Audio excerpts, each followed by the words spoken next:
ప్రతిదాన్ని లెక్కలోకి తీసుకొస్తాడు. సపోజ్ మనం చూస్తే మత్తయి సువార్త 12వ అధ్యాయం 36వ వచనం. మత్తయి సువార్త 12వ అధ్యాయం 36వ వచనం.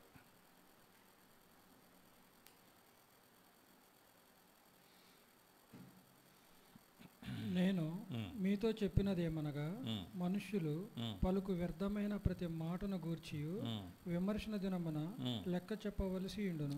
చూడండి, ప్రతి మాట మనం ప్రసంగి 12వ అధ్యాయంలో చూసాము. 13, 14 వచనంలో ప్రతి క్రియ, ప్రతి మన ఆంతర్యంలో ఉన్న ప్రతి స్థితిని, ఆలోచనని, ఉద్దేశాలని, సమస్తాన్ని, అట్లానే ప్రతి మాటను దేవుడు తీర్పు దినాన్ని లెక్కలోకి తీసుకొస్తాడు. అంటే దట్స్ ఇంట్రెస్టింగ్. అంటే కానీ భూమి మీద మనం మానవులను చూస్తూ ఉంటే ఈ విషయం గురించి ఏమాత్రం పట్టించుకోకుండా జీవిస్తూ ఉంటారు. కానీ నీవు నిజంగా విశ్వాసి అవ్వాలంటే, క్రీస్తుయందు విశ్వాసం పెట్టాలంటే, నిజంగా క్రీస్తుయందు నీతిమంతులుగా తీర్చబడటము అన్నది అర్థం అవ్వాలంటే, దేవుని యొక్క తీర్పు సింహాసనం ఎదుట మన యొక్క స్థితి మనం మొదటగా ఎరగటం అనేది చాలా ప్రాముఖ్యమైనది. సో పోయిన వారం మెసేజ్లో మనం చూసేమేంటంటే, ఆదాము పుట్టిన ప్రతి మానవుడు దేవునితో ఒక నిబంధనలో ఉన్నాడు. అంటే ప్రతి మానవుడు దేవునికి బద్ధుడై ఉన్నాడు. జనరల్గా మనం అనుకుంటాము, దేవుడి యొక్క ఆజ్ఞలు మనకేం తెలుసు, దేవుడు మనకి ఏం ఆజ్ఞాపించి ఉన్నాడు, లేకపోతే మన కొరకు ఏం నిర్ణయించి ఉన్నాడు, ఆయన చిత్తం ఏంటో మనకు తెలియదంటే, ప్రతి మానవుడి యొక్క హృదయంలో దేవుడు ఆయన యొక్క ఆజ్ఞ యొక్క అవగాహన ఇచ్చి ఉన్నాడు. అంటే అబద్ధం మాట్లాడొద్దు, మోసం చేయొద్దు, తల్లిదండ్రులను సన్మానించాలి, దేవునికి గౌరవం ఇవ్వాలి, ఇవన్నీ అవగాహనలు అనేవి ప్రతి మానవుడి యొక్క హృదయంలో ఉన్నాయి. కానీ వారి యొక్క పడిపోయిన స్థితిని బట్టి ఆ అవగాహనను వారు పక్కకు పెట్టి వారి యొక్క సొంత ఇష్టాన్ని, సొంత చిత్తాన్ని జరిగిస్తూ జీవిస్తారు. కానీ ఆదాము పుట్టిన ప్రతి మానవుడు దేవునికి బద్ధుడై ఉన్నాడు, దేవుని యొక్క ఆజ్ఞలకు బద్ధుడై ఉన్నాడు. ఎట్లా అయితే దేవుడు మనం చూసాం ఆదికాండం 2వ అధ్యాయం 17వ వచనంలో దేవుడు ఏమంటారు, నీవు నాకు విధేయత చూపిస్తే నీవు జీవిస్తావు, నీవు నాకు విధేయత చూపించకపోతే నువ్వు తప్పక చనిపోతావు. అంటే నీవు ఆ చెట్టు ఫలాన్ని తింటే నువ్వు తప్పక చనిపోతావు, తినకపోతే జీవిస్తావు. అంటే మానవుడి యొక్క జీవం యొక్క ఆధారం అనేది దేవుని యొక్క ధర్మశాస్త్రం ప్రకారం సంపూర్ణంగా జీవిస్తేనే. ఆదాంని దేవుడు సృష్టించినప్పుడు అట్లాంటి స్థితిలో ఆదాముకి పుట్టేవారు అందరినీ దేవుడు అట్లాంటి ఒక నిబంధనలో పెట్టి ఉన్నాడు. ఏంటంటే దేవునికి విధేయులుగా జీవిస్తే మనం జీవిస్తాం, ఆదాం జీవిస్తాడు, ఆదాం యొక్క సంతానం జీవిస్తాడు. కానీ దేవునికి విధేయులుగా జీవించకపోతే నీ ఒక్కసారి తప్పినా కూడా నీవు నీ సంతానం మరణానికి అప్పచెప్పబడుతుంది అన్న విషయాన్ని ప్రభు చెప్పి ఉన్నాడు. సో కానీ ఆ స్థితి అనేది మనం చూస్తే ప్రసంగి ఒకసారి మళ్ళా చూద్దాం. ప్రసంగి 12వ అధ్యాయం 13వ వచనం.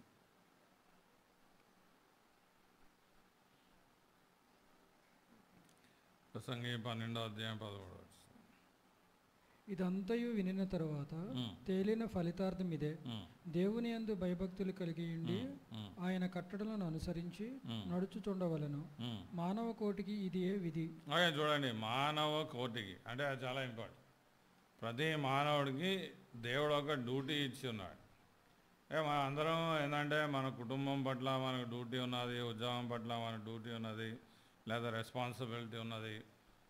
సో వీటన్నిటి పట్ల మనకు రెస్పాన్సిబిలిటీ ఉన్నది అనేది మనం చూస్తాం. కానీ దేవుడి పట్ల మనం రెస్పాన్సిబిలిటీ ఉన్నాం అంటే ఆయన పట్ల భయభక్తులు కలిగి ఆయన ఆజ్ఞల ప్రకారం మనం జీవిస్తాం అనేది దేవుడు మనకు నిర్ణయించిన విధి అయి ఉన్నది. కానీ మనం చూస్తే చాలా వరకు లోకంలో చాలా మ్యాక్సిమం మంది ఈ విధిని పట్టించుకోకుండా జీవిస్తారు. కానీ పట్టించుకోకుండా జీవిస్తే మనము ఆ తీర్పు నుండి తప్పించుకుంటాము, ఆ తీర్పు దినాన్ని ఆయన నుండి తప్పించుకుంటాం అంటే అట్లా జరగదు. సో మనం అదే భాగంగా మనం లాస్ట్ వీక్ మెసేజ్లో చూసాం. లూకా సువార్త 13వ అధ్యాయం 23-24 వచనంలో అక్కడ మన ధనికుడైన వ్యక్తి ఇంకా లాజర్ యొక్క పారబుల్ని, ఉపమానాన్ని మనం చూస్తాం.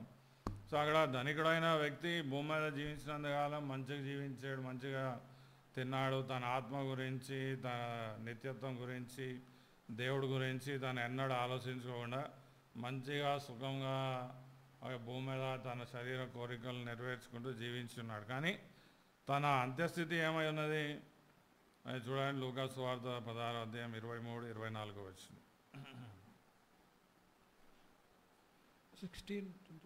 16వ అధ్యాయం 23-24. అప్పుడు అతడు పాతాళములో బాధపడుచు కన్నులెత్తి దూరము నుండి అబ్రహామును అతని రొమ్మున ఆ లాజరును చూచి, తండ్రివైన అబ్రహామా, నా యందు కనికెరపడి తన వేలి కొనను నీళ్లలో ముంచి నా నాలుకను చల్లార్చుటకు లాజరును పంపుము, నేను ఈ అగ్ని జ్వాలలో యాతన పడుచున్నానని కేకలు వేసి. సో ఇక్కడ చూడండి, ఈ వ్యక్తి యొక్క పరిస్థితి చూడండి. ఇది తన అంత్యస్థితి అయి ఉన్నది. అంటే ఈ స్థితి నుండి ఇంకా తను ఎన్నడూ బయట రాడు. 10 సంవత్సరాలు, 20 సంవత్సరాలు, 100 సంవత్సరాలు, 2000 సంవత్సరాలు, 1,000,000 సంవత్సరాలు, అసలు ఇంకా బయటకు రావడం అనేది కుదరదు. అంటే ఈ స్థితిలోకి వెళ్ళిపోయాడు. కానీ మనం చూస్తే భూమి మీద జీవించినంతకాలం తన ఆత్మ గురించి కానీ, నిత్యత్వం గురించి కానీ, తన యొక్క దేవుని ఎదుట తన యొక్క స్థితి గురించి తను ఎన్నడూ ఆలోచించలేదు. అంటే తను ఆర్గ్యుమెంట్ చేయొచ్చు కదా, భూమి మీద నేను ఉన్నప్పుడు వీటన్నిటి గురించి నేను అంతగా పట్టించుకోలే, వాటి గురించి నాకు తెలియదు. ఇక నేను ఎప్పుడు కూడా ధనం సంపాదించాలి, సుఖంగా ఉండాలి, బాగుండాలి, అవే ఆలోచించినా కానీ నిత్యత్వం గురించి ఆలోచించలేదు. సో దేవా, నాకు తెలియదు కాబట్టి ఇట్లాంటి స్థితిలో నన్ను ఎందుకు పెడుతున్నావు అంటే ప్రతి మానవుడికి తెలుసు, కానీ మానవుడు పట్టించుకుంటాడు. సో కాబట్టి ఆదాము పుట్టిన ప్రతి మానవుడు దేవునికి బద్ధుడై ఉన్నాడు. దేవుని ఆజ్ఞలకు బద్ధుడై ఉన్నాడు. దేవునికి సంపూర్ణ విధేయతలో జీవించవలసి ఉన్నది. సో ఈ వ్యక్తి జీవించలేదు కాబట్టి ఆ నిత్యమైన నరకాగ్నిలో పడవేయబడ్డాడు. సో అదొక స్థితి. అయితే ఇంకో స్థితిని మనం చూసాము. భూమి కొంతమంది ఉంటారు ఏంటంటే వారు దేవుణ్ణి పట్టించుకుంటారు, దేవుని యొక్క ధర్మశాస్త్రాన్ని పట్టించుకుంటారు, దేవుని ధర్మశాస్త్రాన్ని సంపూర్ణంగా పక్కకు పెట్టేసి, అంటే ఆ ధనికుడిలాగా అట్లా జీవించరు. అంటే దేవుని ధర్మశాస్త్రానికి వీలైన జీవితాన్ని వారు ప్రయాసపడుతూ ఉంటారు, జీవిస్తూ ఉంటారు. కానీ అట్లాంటి వారు కూడా ఇట్లాంటి దుర్గతినే పొందుతారు. సపోజ్ మనం చూస్తే మత్తయి సువార్తలో మనం చూసాం. మత్తయి సువార్త 19వ అధ్యాయం 20వ వచనంలో 16వ వచనంలో మనం చూస్తే అక్కడ ధనికుడైన యవనస్తుడు ప్రభు దగ్గరకు వచ్చి, నిత్య జీవం పొందు నిమిత్తం నేను ఏం చేయవలసింది అని అంటాడు. సో ప్రభు అంటాడు, నా ఆజ్ఞల్ని పాటించు అని అంటాడు. ఆ వ్యక్తి ఏమంటాడు చూడండి, 20వ వచనం, మత్తయి సువార్త 19వ అధ్యాయం 20వ వచనం. అందుకు ఆ యవనస్తుడు, ఇవన్నీ అనుసరించుచూనే ఉన్నాను, ఇంకను నాకు కొదువ ఏమని ఆయన. So interesting. సో ఇక్కడ మనం చూస్తే మొదటి ఆ ధనికుడైన వ్యక్తిని మనం చూసాం లూకా సువార్త 16వ అధ్యాయంలో. తను ఏమాత్రం దేవుడు కానీ, దేవుని ఆజ్ఞలు కానీ, దేవుని చిత్తం కానీ, తన ఆత్మస్థితి కానీ, తన నిత్యస్థితి గురించి ఆలోచించకుండా భూమి మీద జీవించాడు. సో ఏమాడు నరకాగ్నికి అప్పచెప్పబడ్డాడు. కానీ ఇక్కడ మనం చూస్తే ఈ వ్యక్తి, ఈయన కూడా ధనికుడే, కానీ ఈయన నిత్యత్వం గురించి ఆలోచిస్తున్నాడు, దేవుడి గురించి ఆలోచిస్తున్నాడు, దేవుని ధర్మశాస్త్రం గురించి ఆలోచిస్తున్నాడు. సో మనం అనాలి, ఓకే, సో ఈ వ్యక్తి దేవుడి గురించి నిత్యత్వం గురించి ఆలోచిస్తున్నాడు కదా, సో ఆబ్వియస్లీ ఈ వ్యక్తి పరలోకానికి వెళ్ళాలి, దేవుని దగ్గరికి వెళ్ళాలి. కానీ అట్లా జరగట్లే. ఏం జరుగుతుంది చూడండి, 20-21 వచ్చిన మళ్ళీ మత్తయి 19వ అధ్యాయం 20-21 వచ్చిన. అందుకు ఆ యవనస్తుడు, ఇవన్నీ అనుసరించుచూనే ఉన్నాను, ఇంకను నాకు కొదువ ఏమని ఆయనను అడిగాను. అందుకు యేసు, నీవు పరిపూర్ణ ఒకటకు కోరిన ఎడల పోయి నీ ఆస్తిని అమ్మి బేదలకిమ్ము, అప్పుడు పరలోకమందు నీకు ధనము కలుగును, నీవు వచ్చి నన్ను వెంబడించమని అతనితో చెప్పాను. ఆ యవ్వనస్తుడు మిగుల ఆస్తి గలవాడు గనుక ఆ మాట విని వ్యసనపడుచు వెళ్ళిపోయాను. ఓకే, సో ఇక్కడ మనం చూస్తే ఈ ధనికుడైన యవనస్తుడు నిత్యత్వం గురించి ఆలోచిస్తున్నాడు, ఆత్మ గురించి ఆలోచిస్తున్నాడు, దేవుడి గురించి ఆలోచిస్తున్నాడు, దేవుడి ఆజ్ఞల గురించి ఆలోచిస్తున్నాడు, వాటి ప్రకారం జీవించే ప్రయత్నం చేస్తున్నాడు. సో కానీ ప్రభు ఏమంటాడంటే అది సరిపోదు. నీవు నిజంగా ధర్మశాస్త్రం ద్వారా దేవునికి అంగీకారయోగ్యం కావాలంటే నువ్వు ధర్మశాస్త్రాన్ని తూచా తప్పకుండా, అంటే ఒక సున్నైనా పుల్లైనా, అంటే దాని నుండి నువ్వు ఒకసారి కూడా తప్పుపోకుండా నువ్వు జీవించవలసి ఉన్నది. అంటే ఏమంటాడు? సో ఆయనకు అర్థం కాదు అది. సో ఆయన ఏమంటాడు? ఒక పని చేయి, నీ దగ్గర ఉన్న సమస్తాన్ని, నీ దగ్గర ఉన్న ధనం అంతటిని అమ్మవేసి పేదవాళ్ళకి ఇచ్చేయి, అప్పుడు నీకు పరలోకంలో ధనం ఉంటుందని అంటాడు. కానీ ఎప్పుడైతే ఆ ధనికుడు ఆయన యవనస్తుడు ఆ మాట వింటాడో దుఃఖపడి వెళ్ళిపోతాడు. ఎందుకు దుఃఖపడతాడు అంటే తను డబ్బుని దేవుని కంటే ఎక్కువగా ప్రేమించి ఉన్నాడు. నా దట్స్ ఇంట్రెస్టింగ్. అంటే తన హృదయంలో తనకి దేవుని కంటే ఎక్కువగా డబ్బు ఇంపార్టెంట్ ఉన్నది అన్న విషయము తనకు కనిపించింది. అంటే ఇప్పుడు దేవుడి దిగి వచ్చి, సరే నేను నీకు నిత్య జీవం ఇస్తాను, ఓ పని చేయి, నీ దగ్గర ఉన్న సమస్తాన్ని అమ్మవేసి సమస్తాన్ని పేదవాళ్ళకి అప్పచెప్పే, అంటే అక్కడ తన హృదయ స్థితి అనేది బయటపడింది. ఏంటి? అయ్యా, మనం దేవుని యొక్క ఆజ్ఞ ఏంటి? నీ దేవుడ యెహోవాను పూర్ణాత్మతో, పూర్ణ బలంతో, పూర్ణ శక్తితో ప్రేమించవలసినది. ఈ వ్యక్తి అట్లా చేయట్లేదు. అంటే ప్రభు ఏం చేశాడంటే ధర్మశాస్త్రం యొక్క సంపూర్ణతను నువ్వు సంపూర్ణంగా నెరవేర్స్తేనే నువ్వు పరలోక రాజ్యంలో చేరుతావు అన్న విషయాన్ని ఆ వ్యక్తికి బయలుపరిచాడు. బాధాకరమైన విషయం ఏంటంటే ఈ కాలంలో సంఘంలో ఉన్న చాలామంది ఒకలేమో అసలు ధర్మశాస్త్రాన్ని పట్టించుకోరు. ఎవడో చెప్పాడు వారికి యేసుప్రభుని నమ్మేసే నువ్వు రక్షణ పొందుతావు అంటే నమ్మేసాము, రక్షణ పొందేశారని అనుకుంటారు. కానీ అట్లా కాదు. ఈ రెండో రకం వాళ్ళు చాలామంది ఉంటారు. వాళ్ళు ఏమంటారంటే మేము చర్చిలకు వెళ్తున్నాము, మేము ఓకే మరీ అవమానకరమైన జీవితం జీవించట్లేదు, ఓకే మేము దేవుని చిత్తం ప్రకారం, దేవుని ఇష్ట ప్రకారం మాకు వీలైనంత వరకు మేము జీవించే ప్రయత్నం చేస్తున్నాం. కానీ ఈ రెండు విధాలుగా నువ్వు జీవించినా కూడా నీ అంత్యస్థితి, అంటే నువ్వు ధర్మశాస్త్రాన్ని ఏమాత్రం పట్టించుకోకుండా జీవించినా నరకానికి పోతావు, నువ్వు ధర్మశాస్త్రాన్ని పట్టించుకుని జీవించినా కూడా నరకానికి పోతావు. ఎందుకంటే ధర్మశాస్త్రం ప్రకారం నువ్వు జీవించాలంటే ధర్మశాస్త్రాన్ని నువ్వు సంపూర్ణంగా నెరవేర్చాలి.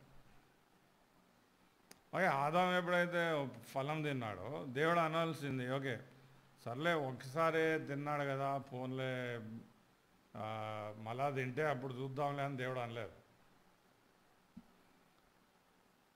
ఫలం తింటే ఏమైంది? మరీ ఏమైనా చంపటం కానీ, దొంగతనం కానీ, నరహత్య కానీ, వ్యభిచారం కానీ అట్టేం చేయలేదు కదా. ఫలమే తిన్నాడు, ఫోన్లే అని దేవుడు అనలేదు. తను అవిధేయత చూపించాడు, దేవుని ఆజ్ఞకు అవిధేయత చూపించాడు. ఇమీడియట్గా ఏమైంది? మరణస్థితిలోకి వెళ్ళిపోయాడు, శాపగ్రస్తమైన స్థితిలోకి వెళ్ళిపోయాడు. సో దీని ప్రకారం చూస్తే ధర్మశాస్త్రాన్ని ఒక వ్యక్తి ఏమాత్రం పట్టించుకోకుండా జీవించినా నరకానికి పోతాడు. ఒకడు ధర్మశాస్త్రాన్ని పట్టించుకొని తనకు వీలైనంతగా పట్టించుకొని జీవించినా కూడా నరకానికి పోతాడు. అంటే ఏ మానవుడు కూడా తనంతటి తాను దేవునికి వారిని వారు అంగీకారయోగ్యంగా చేసుకోలేరు. ఈ స్థితి అనేది చాలా ఇంపార్టెంట్. అంటే క్రీస్తులో మనం నీతిమంతులుగా తీర్చబడతాము, క్రీస్తులో మనం నీతిమంతులుగా తీర్చబడ్డాము అన్న విషయము మనకు అర్థం అవ్వాలంటే ఫస్ట్ ఆఫ్ ఆల్ ఈ నీతి అంటే ఏంటి, నీతి స్థితి అంటే ఏంటి అనేది మన జీవితంలో అర్థం చేసుకోవాలి. అది అర్థం చేసుకోవాలంటే దేవుని యొక్క తీర్పు సింహాసనం ఎదుట మనల్ని మనం పరీక్షించుకోవాలి. సో ఇక్కడ మనం చూస్తే ఈ రెండు రకాల వ్యక్తులు, ఒకలేం పట్టించుకోరు, ఒకలేం పట్టించుకుంటున్నారు. కానీ ఇద్దరి యొక్క అంత్యస్థితి ఏమున్నది? నరకంలోకి పడవేయబడుతున్నారు. కానీ ఒకడు నిజంగా విశ్వాసి అయితే, అంటే ఒకడు నిజంగా రక్షింపబడ్డాడంటే తనకు ధర్మశాస్త్రానికి ఉన్న సంబంధం ఏంటి అనేది మనం అర్థం చేసుకోవాలి. దాన్ని బట్టి మనల్ని మనం, నీవు నిజంగా విశ్వాసి అయితే దాన్ని బట్టి నిన్ను నువ్వు పరీక్షించుకోవాలి. సో నీవు నిజంగా విశ్వాసి అయితే పౌలు అన్నట్టు మనం లాస్ట్ వీక్ చూసాము, మరొకసారి చూద్దాం. గల్తీలు రాసిన పత్రిక 2వ అధ్యాయం 19 పౌలు అక్కడ ఏదైతే మాట్లాడినాడో అది మనము అనగలగాలి. అంటే కేవలం అంటాం కాదు, అర్థం చేసుకుని హృదయంతో నమ్మి గ్రహించి దాన్ని ఒప్పుకుంటాం. నేనైతే దేవుని విషయమై జీవించు నిమిత్తము ధర్మశాస్త్రము వలన ధర్మశాస్త్ర విషయమై చచ్చిన వాడనైతిని. That's very important. నేనైతే దేవుని విషయంలో జీవించు నిమిత్తం ధర్మశాస్త్రం ద్వారా ధర్మశాస్త్ర విషయంలో చచ్చిన వాడై ఉన్నాను. సో మనం లాస్ట్ వీక్ మెసేజ్లో ఎంఫసైజ్ చేసేది భూమి మీద ఉన్న ప్రతి మానవుడు ధర్మశాస్త్రం విషయంలో జీవించుచున్నాడు. కాబట్టి మంచి కార్యాలు, మంచి పనులు, మంచి చేయాలి అన్న ఆలోచన అది తనలో ఉంటుంది. ఎందుకంటే మంచి చేస్తే నాకు మేలు జరుగుతుంది, మనుషుల ద్వారా దేవుని ద్వారా నాకు మేలు జరుగుతుంది.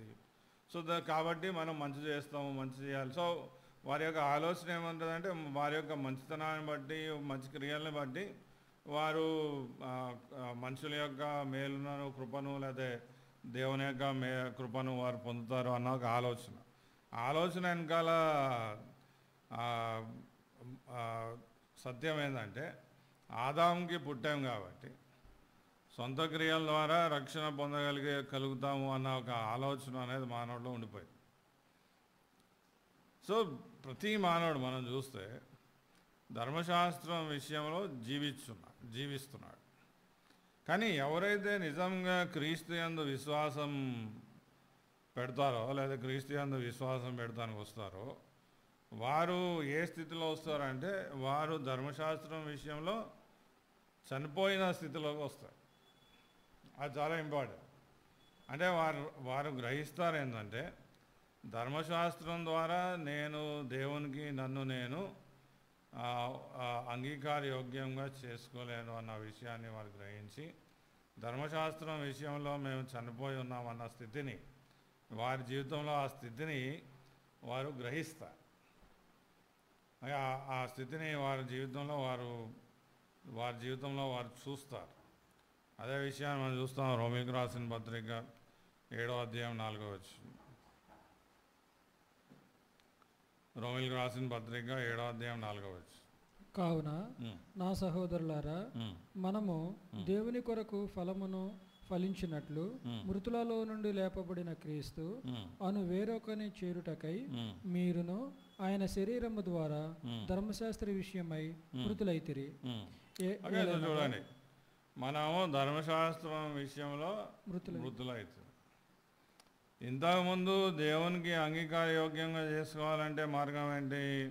ధర్మశాస్త్రాన్ని నెరవేర్చే జీవితం మీద ఆధారపడేవాళ్ళు. ధర్మశాస్త్రం ప్రకారం జీవించాలన్న దాని మీద ఆధారపడేవాళ్ళు. కానీ ఇప్పుడు ఆ స్థితి లేదు. ధర్మశాస్త్రం విషయంలో మనం చనిపోయిన స్థితిలో ఉన్నాం. సో అది చాలా ఇంపార్టెంట్.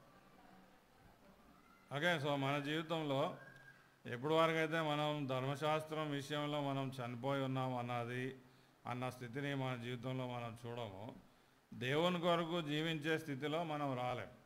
మళ్ళా చూద్దాం గలతీ 2వ అధ్యాయం 19వ వచనం.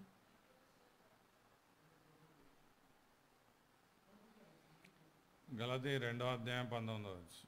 నేనైతే దేవుని విషయమై జీవించు నిమిత్తము ధర్మశాస్త్రము వలన ధర్మశాస్త్ర విషయమై చచ్చిన వాడనైతిని. సో దేవుని విషయంలో జీవించాలంటే ధర్మశాస్త్రం విషయంలో చచ్చిన వారై ఉంటారు. చూడండి, చాలా క్లియర్. దేవుని విషయంలో జీవించాలంటే ధర్మశాస్త్రం విషయంలో చచ్చిన వారై ఉంటారు. అంటే సో దేవుని విషయంలో జీవించాలంటే ఇంకా ధర్మశాస్త్రం మీద ఆధారపడిన జీవితం పోయింది. అది చాలా ఇంపార్టెంట్. సో మన జీవితంలో మనం అట్లాంటి స్థితిలోకి వచ్చామా అనేది చాలా ఇంపార్టెంట్.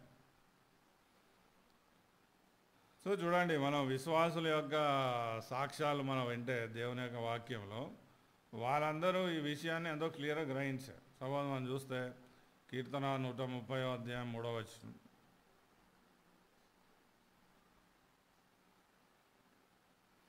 కీర్తన 130 అధ్యాయం 3వ వచనం.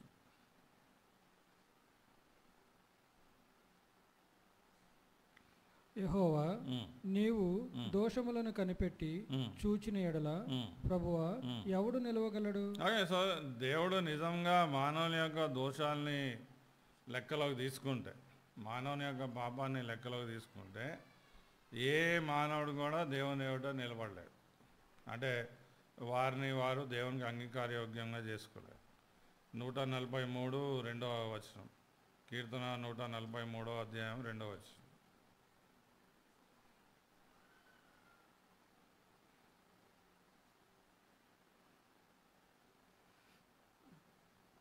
కీర్తన నీ సేవకునితో వ్యాజ్యం ఆడకు, నీ సేవకునితో వ్యాజ్యం ఆడమకు, సజీవులలో ఒకడును నీ సన్నిధిని నీతిమంతుడిగా ఎంచబడడు.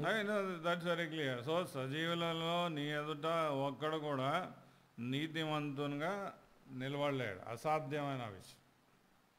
వాళ్ళు గ్రహించారు అది. యోబు, మనం యోబుని చూస్తే యోబు 9వ అధ్యాయం 2-3 వచనం.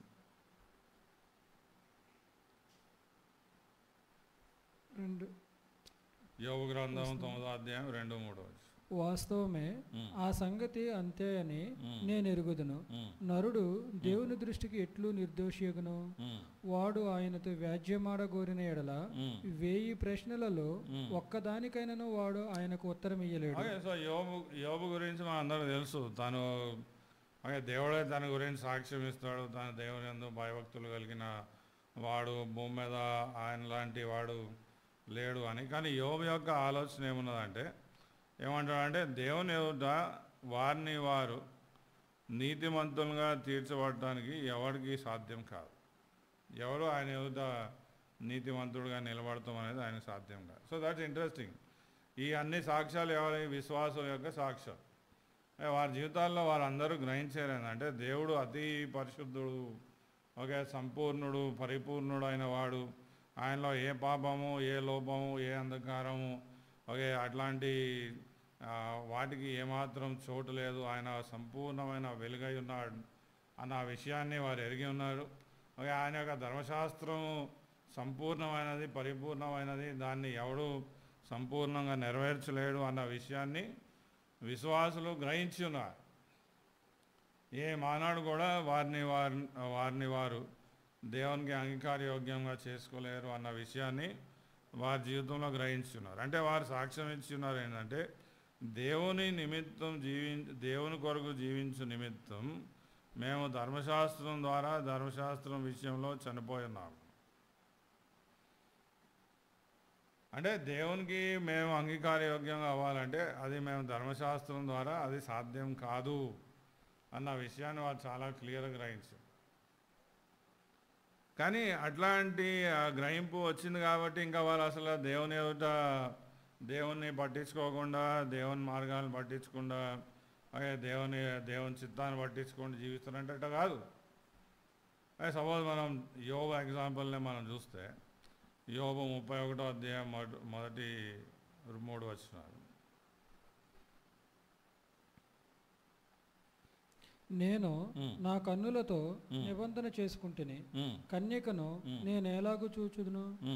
అలాగు చేసిన ఎడల పరమనున్న దేవుని ఆజ్ఞ ఏమగును? That's interesting. అంటే అప్పుడు కొంతమంది ఆలోచన ఎట్లా ఉంటుంది అంటే, మన విశ్వాసులు అయితే ఇంకా మన ధర్మశాస్త్రంతో, నీతితో, పరిశుద్ధతో, పవిత్ర సంబంధం లేదంటే అట్లా కానే కాదు. ఇన్ఫ్యాక్ట్ ఎవరైతే నిజంగా వారు ధర్మశాస్త్రం విషయంలో చనిపోయి ఉన్నారు, వారు దేవుని క్రీస్తు యందు విశ్వాసం ద్వారా దేవుని యొద్దకు, దేవునికి ఇష్టలుగా జీవించే ప్రయత్నం చేస్తారో, వారి యొక్క పూర్ణాత్మతో, పూర్ణ బలంతో వారు దేవునికి ఇష్టలుగా జీవించే ప్రయాస చేస్తారు. కానీ దాన్ని బట్టి వారు దేవునికి అంగీకారయోగ్యంగా అవుతారన్న ఆలోచన లేదు. ఆ గ్రహింపు అనేది చాలా ఇంపార్టెంట్. సపోజ్ మనం చూస్తే ఫిలిప్పీలు రాసిన పత్రిక 3వ అధ్యాయం 9వ వచనం.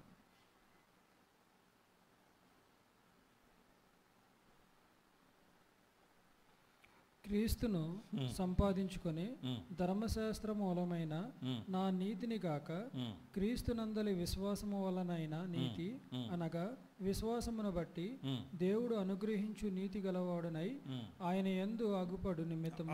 చూడండి, ఇప్పుడు మా మోటివ్స్ అనేవి టోటలీ డిఫరెంట్ అయిపోతుంది. ఇప్పుడు మనము ధర్మశాస్త్రాన్ని బట్టి జీవించాం, కానీ క్రీస్తుని బట్టి, ఆయనతో ఉన్న మనకున్న సంబంధాన్ని బట్టి, ఆయన యొక్క కృపను బట్టి, ఆయన ప్రేమను బట్టి, ఆయన దయా సంకల్పాన్ని బట్టి మనం ఆయనకి ఇష్టలుగా జీవించే ప్రయత్నం చేస్తున్నాం. కానీ ఇంకా ఇక్కడ ధర్మశాస్త్రాన్ని బట్టి జీవించేది పోయింది. That's very important. అది మన జీవితంలో గ్రహించాలి. సో విశ్వాసులు ఎవరు నిజంగా విశ్వాసులు అంటే వారు ఒకానొకసారి ధర్మశాస్త్రం విషయంలో జీవించున్నారు. అలాగే సొంత నీతి కార్యాలు, మంచి కార్యాలు, మంచి మాటలు, అలాగే మంచి వ్యవహారము, వాటన్నిటి మీద చాలా వరకు ఫోకస్ ఉండేది. కానీ ఇప్పుడు అట్లాంటి క్రియల ద్వారా మనల్ని మనం దేవునికి అంగీకారయోగ్యంగా చేసుకోలేము అన్న విషయాన్ని గ్రహించి వారు ధర్మశాస్త్రం విషయంలో మరణించి ఉన్నారు. అది ఇంపార్టెంట్. ఓకే, సో అది మన జీవితంలో మనం గ్రహించాలి. సో ఒకానొక సమయంలో మనకి క్రీస్తు కానీ, క్రీస్తు యొక్క శిలువ బలియాగంకి కానీ, క్రీస్తు మన కొరకు చేసిన శిలువ కార్యం బట్టి మనం వాటిని అంతగా పట్టించుకునే వాళ్ళు కాదు.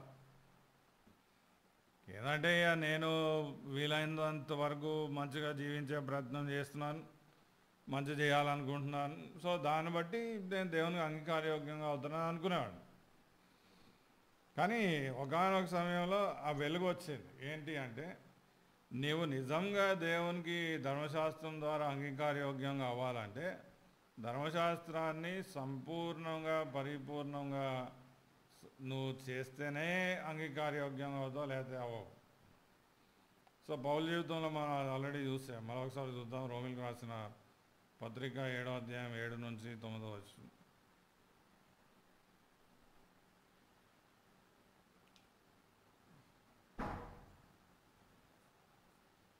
కాబట్టి ఏమందుము ధర్మశాస్త్రము పాపమైన అట్లనరాదు, ధర్మశాస్త్రము వలననే గాని పాపమనగా ఎట్టిదో నాకు తెలియకపోవు. That's important. లోకంలో ఉన్న మనిషి ఏమనుకుంటాడంటే నాకు దేవుడి గురించి తెలుసు, దేవుని ఆజ్ఞల గురించి తెలుసు, దేవుని విధానాల గురించి తెలుసు, మంచి ఏంటో తెలుసు, చెడు ఏంటో తెలుసు అని ప్రతి మానవుడు జనరల్గా అనుకుంటాడు భూమి మీద. కానీ ఇక్కడ పౌలు ఒక ఆసక్తికరమైన విషయం అంటున్నాడు. ఏంటంటే ధర్మశాస్త్రం ఎప్పటి వరకు అయితే తనకు వెల్లడి కాలేదో, ఓకే, తను అనుకునేవాడు తనకి తెలుసు అని, సమస్తం తెలుసు అని. కానీ ఎప్పుడైతే ధర్మశాస్త్రం వెల్లడైందో అప్పుడు వరకు తనకు పాపం అంటే ఏంటో తెలియదంట. ధర్మశాస్త్రం వెల్లడైన తర్వాతే పాపం అంటే ఏంటో, అంటే మంచి ఏంటో చెడు ఏంటో అన్న అర్థం అనేది తనకు అప్పుడే వచ్చింది. That's important. భూమి మీద మనకి ఏంటంటే మన తల్లిదండ్రులు కానీ, మన చుట్టుపక్కల కానీ, సమాజం కానీ, లోకం కానీ మనకు నేర్పిస్తుంది మంచి ఏంటో చెడు అంటే. అది వాళ్ళ ఆలోచన, ఆ దేవుడు ఆలోచన కాదు. ఒక వ్యక్తి నిజంగా క్రీస్తు యందు విశ్వాసం పెడతానికి వచ్చే ముందు దేవుని దృష్టిలో ఏంటి మంచి ఏంటి చెడు అన్నది గ్రహించాలి. అది గ్రహించకుండా నువ్వు ఎందుకు క్రీస్తు యందు విశ్వాసం పెడతావు? నీతి నిమిత్తం. సో పౌలు జీవితంలో జరిగింది. చదువు రోమా 7వ అధ్యాయం 7-9. కాబట్టి ఏమందుము ధర్మశాస్త్రము పాపమైన అట్లనరాదు, ధర్మశాస్త్రము వలననే గాని పాపమనగా ఎట్టిదో నాకు తెలియకపోవును. ఆశింపవద్దని ధర్మశాస్త్రము చెప్పని ఎడల దురాశ అయిన ఎట్టిదో నాకు తెలియకపోవును. అయితే పాపము ఆజ్ఞను హేతువు చేసుకుని సకల విధమైన దురాశలను నా యందు పుట్టించును. ధర్మశాస్త్రము లేనప్పుడు పాపము మృతము. ఒకప్పుడు నేను ధర్మశాస్త్రము లేకుండా జీవించుచుంటిని గాని ఆజ్ఞ వచ్చినప్పుడు పాపమునకు మరలా జీవము వచ్చును. నేనైతే చనిపోతిని. చూడండి ఎట్లా చనిపోయాడు పౌలు.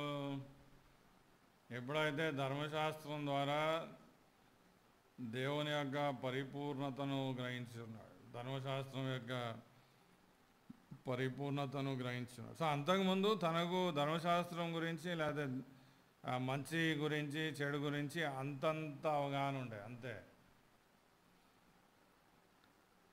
కానీ దేవుడే మంచి ఏంటో చెడు అన్న ఏంటో అనే దాని గురించి సంపూర్ణమైన అవగాహన దేవుడే ఆయన యొక్క ధర్మశాస్త్రం ద్వారా ఇస్తాడు. రోమీయులకు రాసిన పత్రిక 7వ అధ్యాయం 12వ వచనం. కాబట్టి ధర్మశాస్త్రము పరిశుద్ధమైనది, ధర్మశాస్త్రం పరిశుద్ధమైనది, ఆజ్ఞ కూడా పరిశుద్ధమైనది, నీతి గలదియు ఉత్తమమైనది ఉన్నది. సో చూడండి, ధర్మశాస్త్రము ఆజ్ఞ పరిశుద్ధమైనది, నీతి గలదై ఉన్నది, ఉత్తమమైనది. అంటే ధర్మశాస్త్రానికి ఈ గుణాలు ఉన్నాయి అన్న విషయం పౌలుకి అంతకుముందు తెలియదు. పరిశుద్ధమైనది అంటే దేవుడు పరిశుద్ధమైనవాడు, నీతి సంబంధమైనదంటే దేవుడు నీతిమంతుడై ఉన్నాడు. ఉత్తమమైనదంటే దేవుడు ఉత్తమమైనవాడు. ఇన్ఫ్యాక్ట్ ధర్మశాస్త్రం ఏం చేస్తుందంటే దేవుని యొక్క గుణాలని మనకు ప్రచురపరుస్తుంది. దేవుడు మనల్ని ఆయన వలె జీవించు నిమిత్తం సృష్టించున్నాడు. కానీ ఎప్పుడైతే ధర్మశాస్త్రం యొక్క పరిపూర్ణత, సంపూర్ణత, పరిశుద్ధత, నీతి ఇంకా ఉత్తమమైన స్థితి అనేది పౌలు చూశాడో, అది ధర్మశాస్త్రం విషయంలో నేను బలహీనుడిని అన్నది కాదు, ధర్మశాస్త్రం విషయంలో నేను చచ్చినవాడై ఉన్నాను అన్నది గ్రహించాడు. అది చాలా ఇంపార్టెంట్. ఈ స్థితి నుండి బయటపడకుండా నువ్వు నిజంగా క్రీస్తు మీద ఆధారపడే జీవితంలో రాలేవు.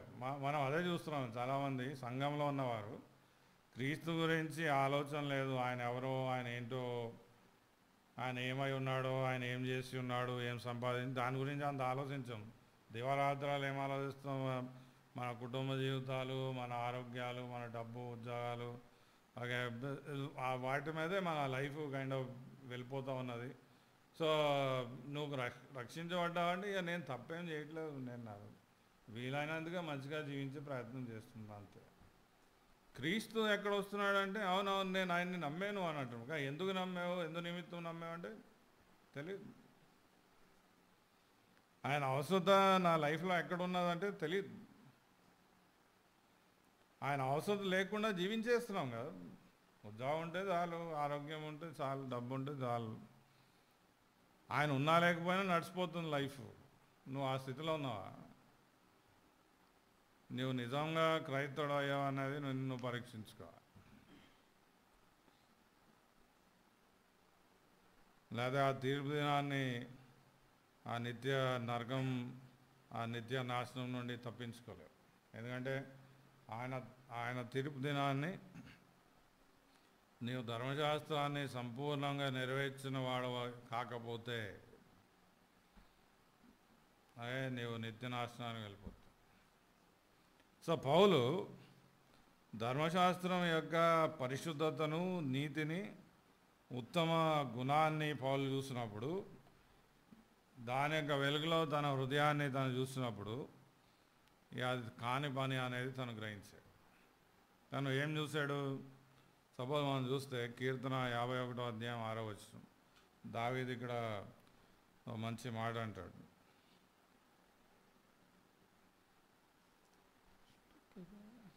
కీర్తన 51వ అధ్యాయం 6వ వచనం.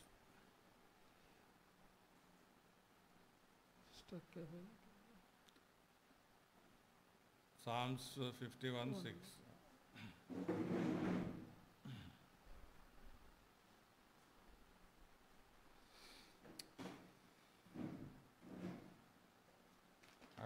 దావీదుకి ఒక తన అంటే దేవుని యొక్క ఆజ్ఞల గురించి దేవుని యొక్క విధానాల గురించి ఒక గొప్ప విషయం అక్కడ పౌలు దావీదు మాట్లాడతాడు. కీర్తన 51 అధ్యాయం 6వ వచనం. నీవు అంతరంగములో సత్యము కోరుచున్నావు. అదే నీవు అంతరంగంలో సత్యం కోరుచున్నావు. నా దట్స్ ఇంపార్టెంట్. ఆంతర్యమున నాకు చాలు. ఓకే, సో నువ్వు అంతరంగంలో సత్యం కోరుచున్నావు. సో భూమి మీద జీవించిన మానవుడు ఏంటంటే ఆంతర్యంలో ఏం జరుగుతుంది అన్న దాన్ని మానవుడు బేసిక్గా పట్టించుకోడు. బాహ్యంగా నేను మంచిగా ఉన్నానా, బాహ్యంగా నేను మంచిగా బిహేవ్ చేస్తున్నానా, బాహ్యంగా నేను మంచి అపియరెన్స్ని ఇస్తున్నానా అన్నదే మానవుడు ఆలోచనలో ఉంటుంది. ఆంతర్యంలో తన ఉద్దేశాలేంటి, ఆలోచనలేంటి, తలంపులేంటి, ఊహలేంటి, వాటిని బేసిక్గా పట్టించుకోడు. కానీ ఇక్కడ దావీదు ఏమంటున్నాడు అంటే నీవు ఆంతర్యం యందు సత్యాన్ని కోరుతున్నావు. ఓకే, సో ఆంతర్యం యందు సత్యం అనేది అదే మానవుడికి అసాధ్యమైనది. అదే పౌలు గ్రహించాడు రోమిలకు రాసిన పత్రికలో మనం ఇందాక చూసినట్టు. అదే దావీదు మాట్లాడుతున్నాడు.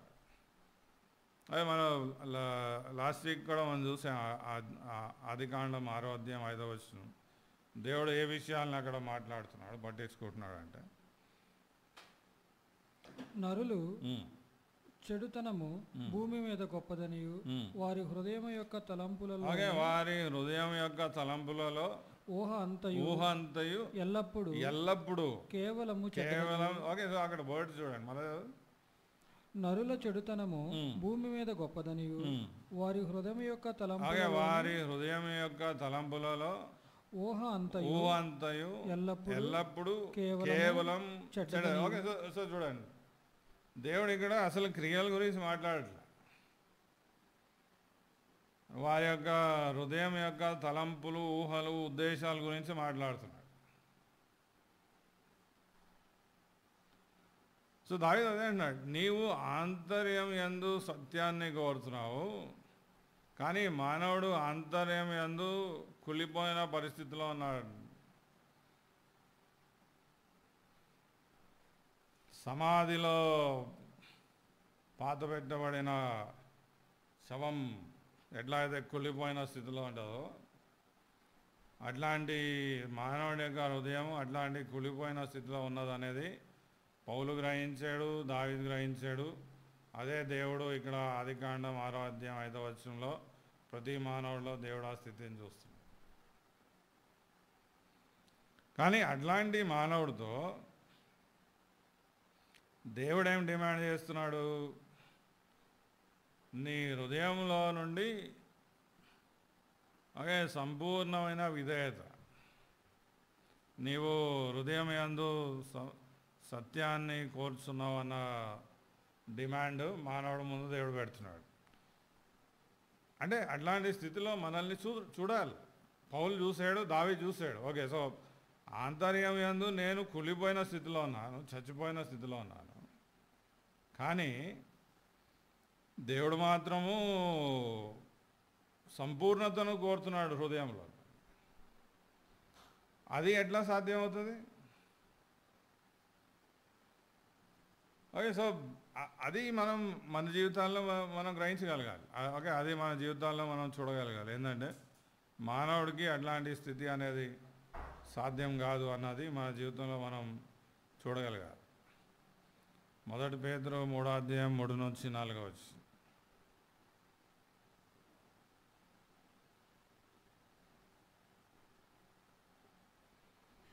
1 పేతురు 3వ అధ్యాయం 3 నుంచి 4 వచ్చి జడలు అల్లుకొనుటయు, బంగారు నగలు పెట్టుకొనుటయు, వస్త్రములు ధరించుకొనుటయును, వెలుపటి అలంకారము మీకు అలంకారముగా నుండక సాధువైనట్టు మృదువైనట్టునైన గుణమును అక్షయాలంకారము గల మీ హృదయపు అంతరంగ స్వభావము మీకు అలంకారముగా ఉండవలనని అది దేవుని దృష్టికి మిగులు విలువ గలది. Okay, so interesting. సో దేవుడేం ఎక్స్పెక్ట్ చేస్తున్నాడు? హృదయం యొక్క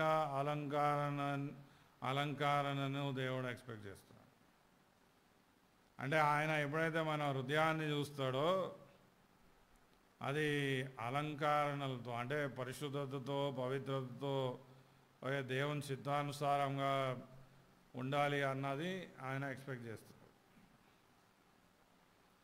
సో మనల్ని మనము ఈ స్థితిలో చూసినప్పుడే మన ఇట్లాంటి స్థితిని దేవుడు డిమాండ్ చేస్తున్నాడు అన్నది మన జీవితంలో మనం చూసినప్పుడు మన చచ్చిన స్థితిని మనం చూస్తున్నాం. అది మనకు కాదు. ఓకే సో మనల్ని మనము మన హృదయాల్ని మనం అట్లాంటి స్థితిలోకి తీసుకురావడం అనేది అసాధ్యమైనది. సో ఒకానొకసారి నేను ధర్మశాస్త్రం విషయంలో జీవించున్నాను, కానీ ఇప్పుడు నేను ధర్మశాస్త్రం విషయంలో చనిపోయి ఉన్నానని పౌలు సాక్ష్యం ఇస్తున్నాడు. మన జీవితంలో ఆ స్థితిని చూడాలి. అదే కాకుండా అట్లాంటి స్థితి లేకపోతే మన గతి ఏంటి అనేది కూడా చూడాలి. గలతీ 3వ అధ్యాయం 10వ వచనం.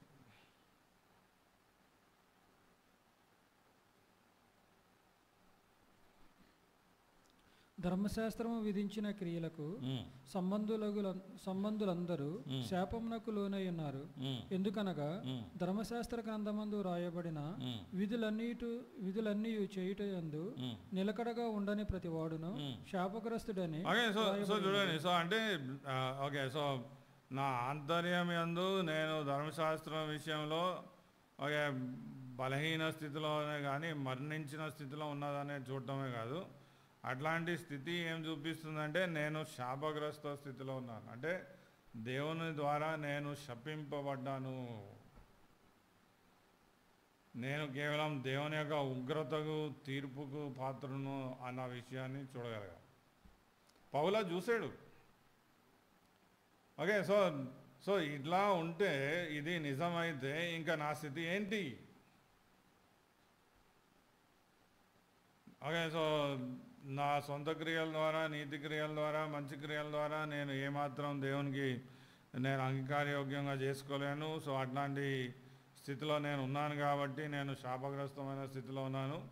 సో ఇప్పుడు దేవుని యొక్క శిక్షకు ఉగ్రతకు పాత్రుడు. అంటే నన్ను నేను ఆ ధనికుడు నరకంలో ఉన్న స్థితిలో నన్ను నేను చూడగలిగాను. అంటే ఇప్పుడు నీతిమంతుడు అన్న స్థితి లేకపోతే ఇంకా ఏం స్థితి ఉన్నది? నరకమే ఉన్నది. ఆ వ్యక్తి యొక్క పరిస్థితి ఎట్లా ఉంది అక్కడ? నిత్యము మండుచున్న అగ్ని.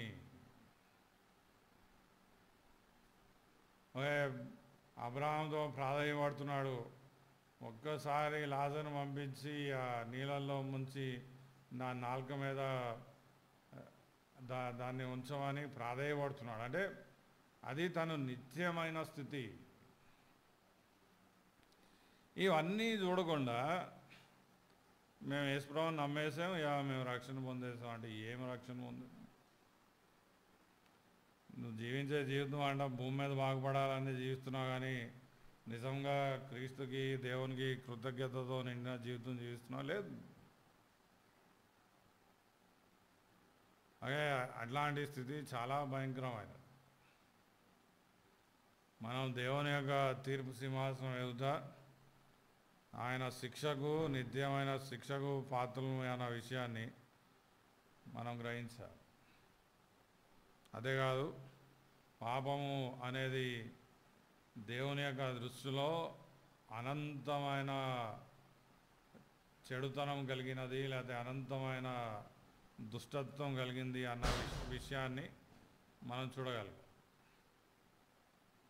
పాపం అనేది అంటే దాంతో ఆటలాడవచ్చు, లేదా దాంట్లో కొంతసేపు కొనసాగవచ్చు, అలాగే పర్వాలేదులే అనుకుంటాం అన్న స్థితి పోవాలి.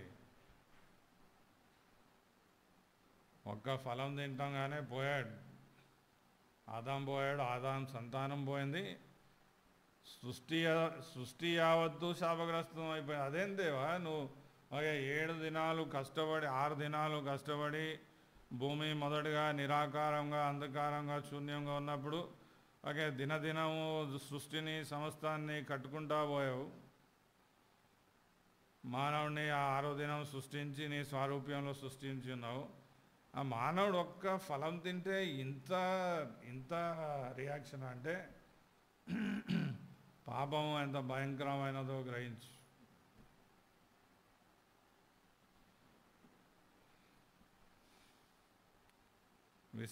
ఒకడు నిజంగా విశ్వాసి అయ్యే స్థితిలోకి క్రీస్తుయందు విశ్వాసం పెట్టే స్థితిలోకి రావాలంటే ఈ గ్రహింపులు, ఈ ఒప్పింపులు వాని జీవితంలో రావటం అనేది ప్రాముఖ్యమైనది. సో పౌలు అంటాడు చూడండి, గలతీ 2వ అధ్యాయం 16వ వచనం.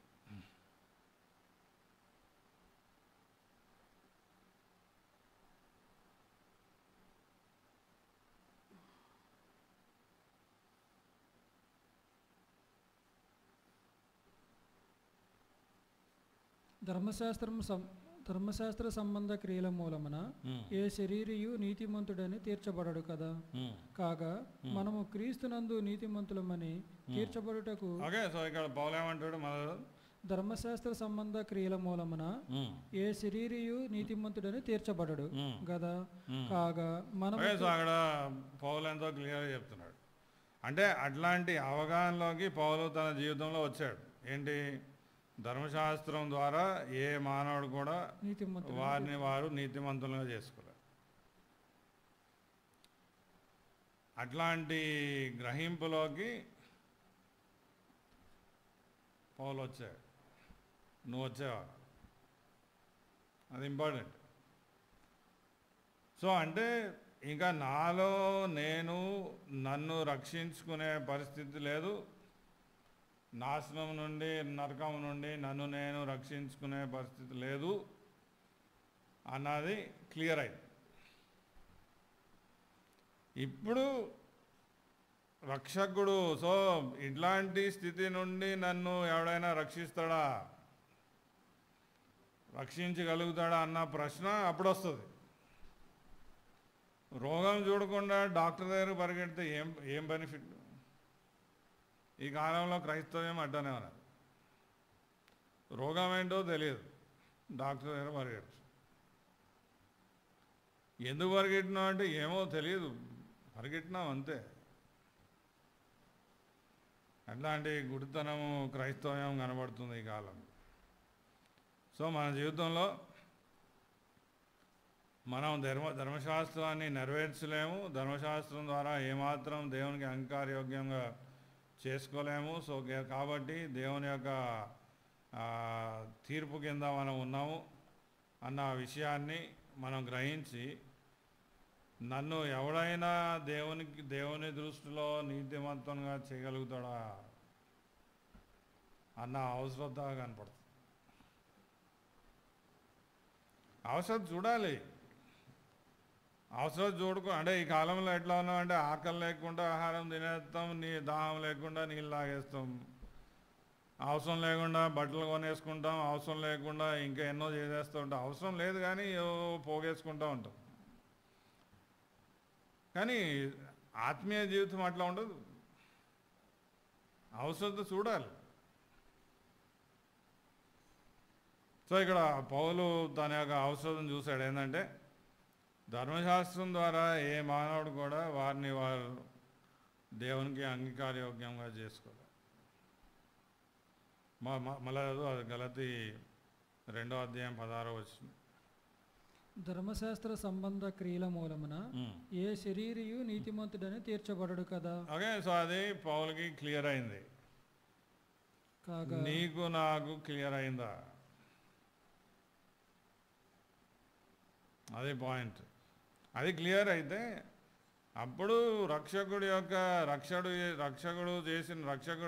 గొప్పతనము, ఆయన చేసిన కార్యం యొక్క ఉన్నతమైన విలువ అనేది మన జీవితంలో మనం చూస్తాం.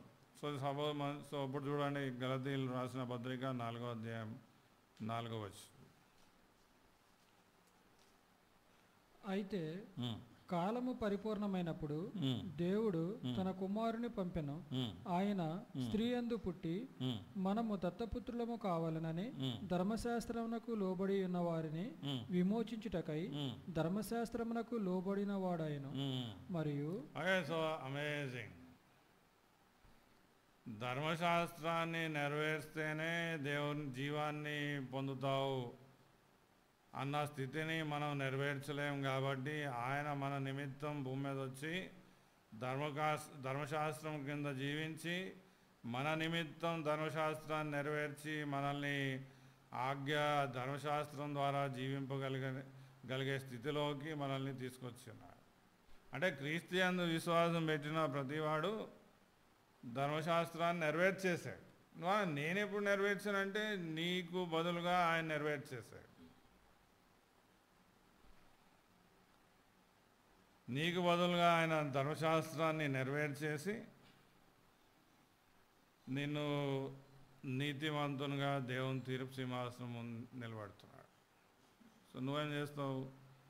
నువ్వు ఆయన యందు విశ్వాసం పెట్టు. నువ్వు ఆయన యందు విశ్వాసం పెట్టావు కాబట్టి ఆయన భూమి మీద ఆయన కోసం ధర్మశాస్త్రాన్ని నెరవేర్చే నిమిత్తం ఆయన భూమి మీద రాలేదు, మన నిమిత్తం. ఓకే, ధర్మశాస్త్రం యొక్క ఆ కట్టడ ఏదైతే ఉన్నది అది మన నిమిత్తం ఆయన జరిగించు నిమిత్తం ధర్మశాస్త్రం కింద పుట్టి మన నిమిత్తం ధర్మశాస్త్రాన్ని నెరవేర్చి ఆయన మనల్ని నీతిమంతులుగా చేస్తాడు. రోమిలకు రాసిన పత్రిక 10వ అధ్యాయం 4వ వచనం.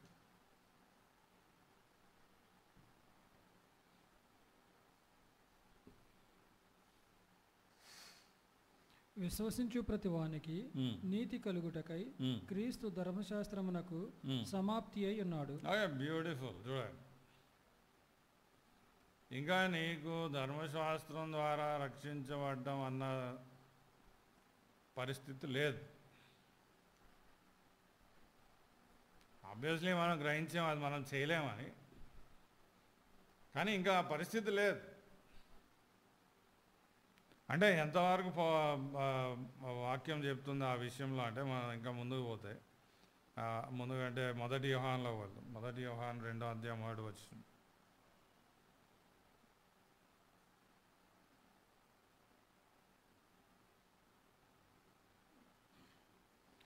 నా చిన్నపిల్లలారా, మీరు పాపము చేయకుండుటకై ఈ సంగతులను మీకు రాయుచున్నాను.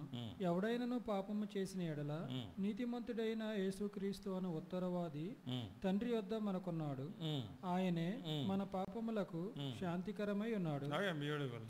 సో ఇక్కడ చూడండి, ఇక్కడ ఏమన్నాడు? విశ్వాసులతో మాట్లాడుతున్నాడు. ఏమంటున్నాడు అంటే మీరు పాపం చేయొద్దు, కానీ మీరు పాపం చేసినా కూడా మీ ఉత్తరవాది దేవుని యొక్క తీర్పు సింహాసనం ఏమిటో అన్నాడు. అంటే ఆయన ఏం చేస్తాడు?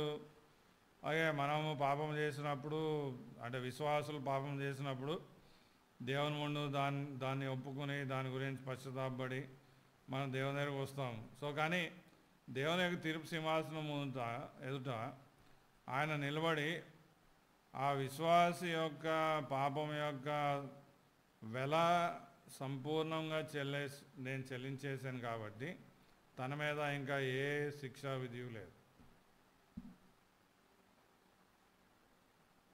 అంటే ఇంకా మనము ధర్మశాస్త్రం ద్వారా దేవునికి అంగీకార యోగ్యంగా చేసుకునే పరిస్థితియే లేదు. ఇంకా నువ్వు క్రీస్తు యందు విశ్వాసం పెట్టావు కాబట్టి నువ్వు అంగీకరింపబడ్డావు. సో అంగీకరింపబడిన తర్వాత నీవేమైనా పాపంలో పడితే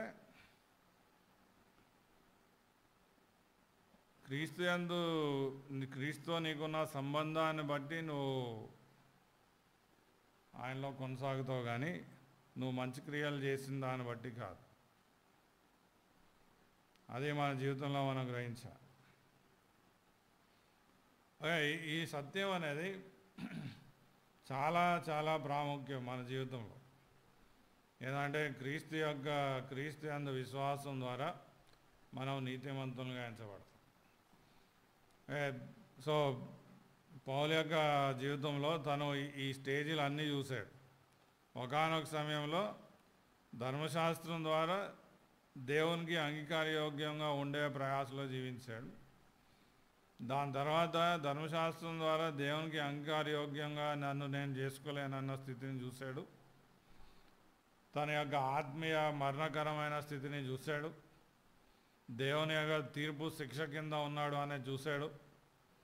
అలాగే పాపం యొక్క ఘోరత్వాన్ని భయంకరత్వాన్ని తను చూశాడు. అట్లాంటి స్థితి నుండి తను తప్పించుకోలేడని, ఇంకా నరకం నుండి తనను తాను తప్పించుకోలేడన్న స్థితిని తను చూశాడు.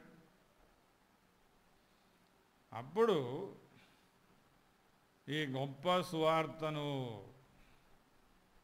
విన్నాడు, గ్రహించాడు. ఏంటంటే ధర్మశాస్త్రం లేకుండా క్రీస్తు యందు విశ్వాసం ద్వారా నీతిమంతునిగా ఎంచబడుతుంది.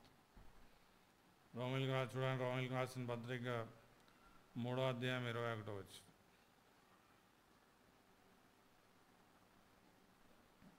ఇట్లుండగా ధర్మశాస్త్రమునకు వేరుగా దేవుని చూడండి, ధర్మశాస్త్రానికి వేరుగా అంటే ఇంకా మనం దేవుని దగ్గర రావాలంటే ఇంకా ధర్మశాస్త్రం ద్వారా కాదు. దేవుని నీతి బయలుపడపడుచున్నది. దానికి ధర్మశాస్త్రమును ప్రవక్తలను సాక్ష్యమిచ్చుచున్నారు. అది యేసుక్రీస్తు నందలి విశ్వాస మూలమైనదై నమ్ము వారందరికీ కలుగు దేవుని నీతి అయి ఉన్నది. బ్యూటిఫుల్.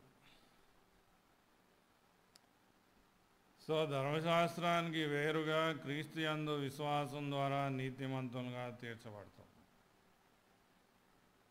సో పౌలు ఎప్పుడైతే ఈ గొప్ప సువార్తను, ఈ సత్యాన్ని చూసి ఉన్నాడు, గ్రహించి ఉన్నాడు, అంటే జస్ట్ ఫర్ ఎగ్జాంపుల్, మనం ధనికుడైన వ్యక్తిని నరకంలో చూస్తున్నాం. తన యొక్క స్థితి ఎట్లా ఉన్నది? కాలుతున్నాడు, అలాగే మండుచున్న అగ్నిలో ఉన్నాడు, భయంకరమైన వేదనలో ఉన్నాడు, అలాగే ఘోరమైన దుఃఖ స్థితిలో ఉన్నాడు. ఆ స్థితిలో ఒకడు వచ్చి, అరే నువ్వు ఈ స్థితి నుండి తప్పించుకునే మార్గం ఉంది నీకు తెలుసా అంటే, అవునా ఏంటి అని అంటే, ఆబ్వియస్లీ ఆ టైంలో ఒకడు వచ్చి నీకు ఉద్యోగం కావాలా, నీకు డబ్బు కావాలా, నీకు ఆరోగ్యం కావాలా, నీకు సుఖం కావాలా, నీకు పేరు ప్రఖ్యాతులు కావాలంటే అవన్నీ వద్దు బాబు, ఈ నరకం నుండి తప్పించు. సో అప్పుడు సువార్త ఏంటంటే, నీ నిమిత్తం ఇంకోడు ధర్మశాస్త్రాన్ని నెరవేర్చి నీ శిక్షను, నీ నరకాన్ని తను అనుభవించి నీ కొరకు పరలోక మార్గాన్ని ఏర్పరిచినాడంటే, అబ్బో ఆయన ఎవరు, ఆయన ఎట్లా దొరుకుతాడు, ఆయన ఎక్కడ దొరుకుతాడు, నాకు అదొకటే చాలు అని దాని కొరకు ప్రయాసపడుతూ దానికోసం జీవిస్తాం. అవునా కదా? కానీ ఇప్పుడు మనం నరకం అంటే మనకు ఎన్నో ఉన్నాయి. నా కుటుంబ సమస్యలు నాకు నరకం, నా ఆరోగ్య సమస్యలు నాకు నరకం, నా డబ్బు సమస్యలు నాకు నరకం, లేకపోతే నాకున్న సంబంధికులు నాకు నరకం, లేకపోతే వాళ్ళ నరకం, వీళ్ళ నరకం, అంటే మనం అన్నింటిని నరకం చేసేసాం. కానీ నిజమైన నరకం గురించి నీకు అసలు తెలియదు. నువ్వు దానికి పాత్రుడు అన్న విషయం నీకు తెలియదు. కానీ దానికి మనం పాత్రుడు. ఏ క్షణమైనా ఆ ధనికుడైన వ్యక్తి ఉన్న స్థితిలోకి మనం వెళ్ళిపోవచ్చు. సో ఆ వ్యక్తి యొక్క ఆత్మ ఎట్లయితే అల్లాడుతుందో, ప్రాధేయపడుతుందో, మనం ఆ స్థితిని చూడగలగాలి. చూస్తున్నప్పుడు క్రీస్తు యొక్క రక్షణ కార్యం దానికంటే విలువైనది, దానికంటే మించినది, దానికంటే మేలైనది మనకి ఇంకా ఏదీ లేదు. సో పౌలు ఏమంటాడు? ఫిలిప్పీలు రాసిన పత్రిక 3వ అధ్యాయం 6వ వచనం నుండి, ఆసక్తి విషయము సంగమును హింసించువాడునై ధర్మశాస్త్రము వలన నీతి విషయము అనిందుడినై ఇంటిని అయినను ఏవేవి నాకు లాభకరమై ఉన్నాయో వాటిని క్రీస్తు నిమిత్తం నష్టముగా ఎంచుకుంటాను. సో చూడండి, తను ఎప్పుడైతే తన యొక్క అంత్యస్థితిని గ్రహించి ఉన్నాడో, సువార్త దాని యొక్క విలువ ముందు లేకపోతే క్రీస్తు ముందు ఇంకా సమస్తము తను పెంటగా ఎంచుకునే పరిస్థితికి వచ్చింది. ఇప్పుడు మనకు సమస్తం పెంటగా అనిపించలేదు. ఉద్యోగాలు, డబ్బులు, ఆరోగ్యాలు, సంబంధాలు, పేరు ప్రఖ్యాతులు, అబ్బో అవి ఎంతో ఇంపార్టెంట్, మనకి ఎంతో విలువైనవి. పౌలు అంటాడు లేలే అవి పెంటతో సమానం. సో పౌల్లాగా మనం ఎందుకు చూడలేకపోతున్నాం? ధర్మశాస్త్రం విషయంలో నువ్వు చచ్చిన వాడు అయి ఉన్నవా చూసావా? చూడలేదు. కాబట్టి నిజంగా క్రీస్తు యందు నీతిమంతునిగా ఎంచబడతామన్న గొప్ప కృపను మన జీవితంలో చూడలేకపోతాం. సో కానీ ఎవరైతే నిజంగా అట్లాంటి గ్రహింపు ద్వారా క్రీస్తు విశ్వాసంలో వస్తారో వారు ఆయన యందు సంతృప్తి కలిగిన జీవితాన్ని జీవించగలుగుతారు. కొలొస్సీయులకు రాసిన పత్రిక 2వ అధ్యాయం 9-10 వచనం.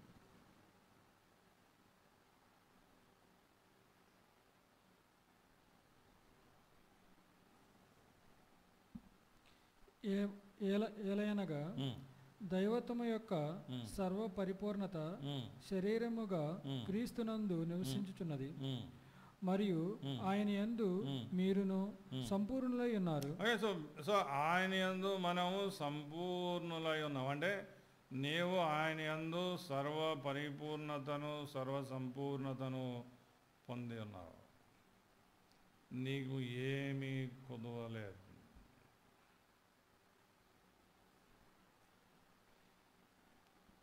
సో ఈ స్థితిని చాలామంది వారి జీవితంలో చూడకుండానే వారు క్రైస్తవులని అనుకుంటున్నారు, కానీ నిజంగా క్రైస్తవ జీవితం జీవించలేకపోతున్నారు. ఇంకో వచనం మనం చూసి క్లోజ్ చేద్దాం. రోమిలకు రాసిన పత్రిక 11వ అధ్యాయం 6వ వచనం.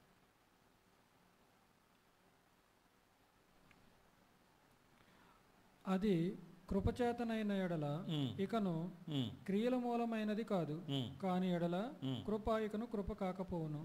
అదే సార్ చూడండి, రక్షణ ఈధర్ కృప మూలంగా అయినా కావాలి సంపూర్ణంగా, లేదా క్రియల మూలంగా అయినా కావాలి సంపూర్ణంగా. మనం చూసాము మానవుడు క్రియల మూలంగా సంపూర్ణంగా రక్షణను సంపాదించుకోలేడు. తను ధర్మశాస్త్రం విషయంలో చనిపోయి ఉన్నాడు.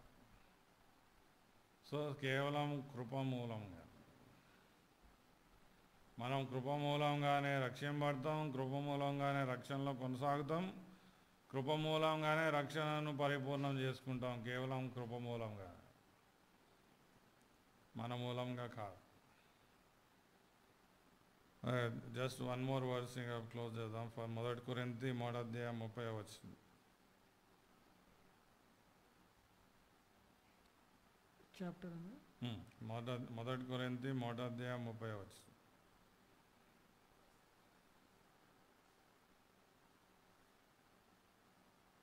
అయితే ఆయన మూలముగా మీరు క్రీస్తు యేసునందున్నారు, అతిశయించువాడు ప్రభువునందే అతిశయింపవలెను అని రాయబడినది. నెరవేరినట్లు దేవుని మూలముగా ఆయన మనకు, దేవుని మూలంగా ఆయన మనకు, క్రీస్తు మనకు ఆజ్ఞను, నీతియు పరిశుద్ధతయు విమోచనుడు ఆయన. సార్ చూడండి, సో ఆయన క్రీస్తు మనకు జ్ఞానము, నీతియు పరిశుద్ధతయు విమోచన అయి ఉన్నాడు. సో అంటే చూడండి, నీతియు జ్ఞానము, నీతియు పరిశుద్ధతయు విమోచన, ఇదంతా దేవుడు మనకి ఇస్తాడు. అంటే ఏమి ఇస్తున్నాడు? క్రీస్తుని ఇస్తున్నాడు. అంటే నువ్వు క్రీస్తుని ఎంతగా ఎరుగుతావో అంతగా జ్ఞానం నీకు వస్తుంది, అలాగే అంతగా ఆయన నీతిని గ్రహించగలుగుతావు, అంతగా ఆయన యొక్క పరిశుద్ధతను, ఆయన యొక్క విమోచనను నీ జీవితంలో అనుభవించగలుగుతావు. కానీ ఆయన్ని వ్యక్తిగతంగా ఎరగటము, ఆయన యందు విశ్వాసం పెడతాం అనేది ప్రాముఖ్యమైన విషయం, మొదటి విషయం. అది మన జీవితంలో మనం గ్రహించాలి. సో నీవు నిజంగా విశ్వాసి అయితే, ధర్మశాస్త్రం విషయంలో చనిపోయిన వారివై దేవుని కొరకు జీవించే వాని స్థితిలో వచ్చేవా అనేది నువ్వు పరీక్షించుకోవాలి, ప్రార్థన చేసుకోవాలి. మహోన్నతుడా, గొప్ప దేవా, ఉదయకాలం అందు మాకు అనుగ్రహించిన వాక్యాన్ని బట్టి వాక్య వెలుగును బట్టి దేవానికి ఎంతో వందనాలు చెల్లిస్తున్నాం. ప్రభా మా జీవితాలని ఈ వెలుగులో ప్రభానైనా పరీక్షించుకుని ప్రభా దాన్ని బట్టి జీవించే కృపను మాకు అనుగ్రహించమని ప్రార్థిస్తూ యేసు నామములో వేడుకున్నాం తండ్రి. ఆమేన్. ఆమేన్.